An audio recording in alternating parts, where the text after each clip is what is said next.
I'm embarrassed to call myself an influencer, especially if people ask me like, oh, so what do you do?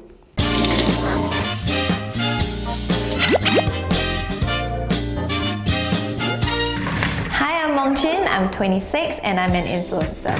I started back then because I was modeling for a lot of online blog shops, and as a token of gratitude, they would give me some clothes. When I wear them, I would take photos of them and I posted it up on my Instagram. There weren't any criteria, I feel, because I started when Instagram, the platform, started. As of now, today, there are definitely a lot more barriers to entry because not only you need to know how to, take pictures, edit pictures, you also need to be engaging, you need to be able to speak well, and I think that's definitely a lot harder right now. So my parents, my dad actually worked in China for 10 years and he was actually quite familiar with like online shopping, all these famous online personalities which they call Wang Hong, and he always told me that it was the next big thing, so he was very encouraging. Whereas for my mom, she was not very exposed to these things, so she thought like, I should go and have a proper, stable, full-time job. Whereas for my husband, because we met in school, in university actually, so he really saw how it picked up, and he was thinking like, if this is something that makes you happy and if it's financially stable, just go and try and do it. And he was totally in it because we both agreed that maybe 2 years would be a good gauge to see whether or not I should continue pursuing this or I should just turn back to what I studied. I think everyone starts somewhere. When you aren't famous, they all see you as trying too hard.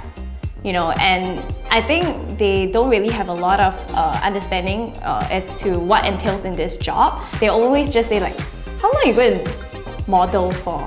And I'm always trying to tell them that this is not just modeling. So I didn't really have a lot of support from my friends and schoolmates, unfortunately, but I think slowly they started to see that it's what made me happy. And if you like something, I think you can work really hard at it, and that's when you excel.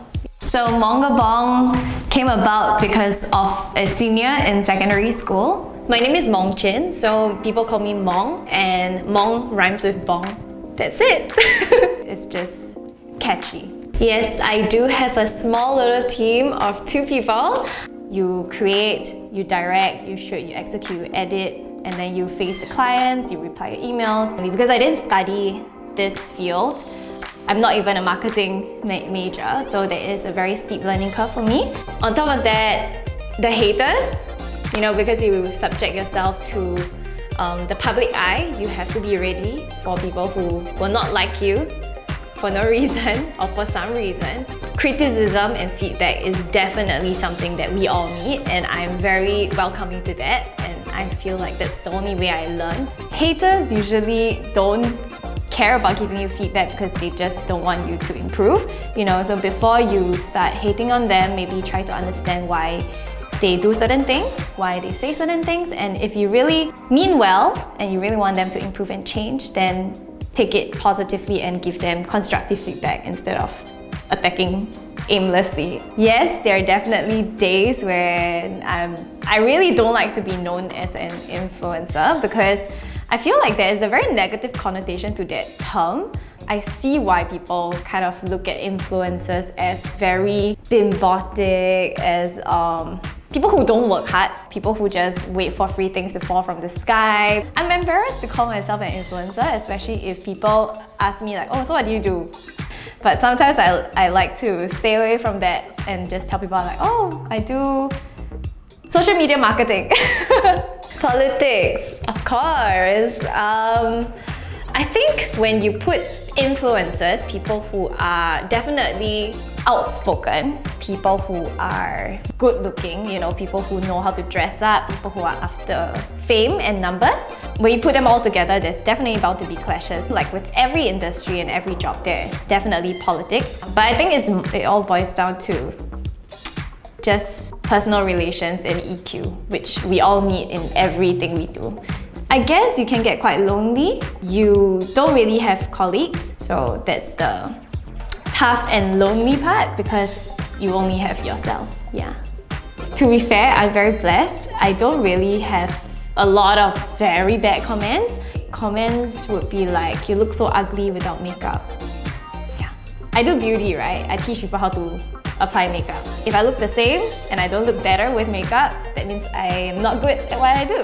Increasingly with the new algorithm, I have decided that I want to just, do the content that I like, that I'm proud of. That's when I realized that once I really look past it and really create content that I really like and am proud of, the likes will come along with it. Yeah, because followers also can feel the sincerity. To my fans, of course, I really love them so much. And I always try to show them and tell them, but I think it's never enough. I know it's very cliche, but they really made me who I am. Thank you, and love y'all. How long will I continue to do this?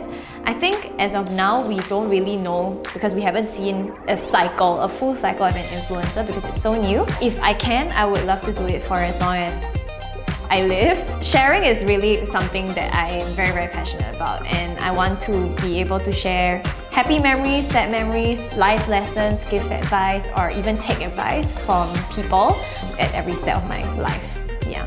I'm Mong Chin, an influencer, and this is why I do what I do.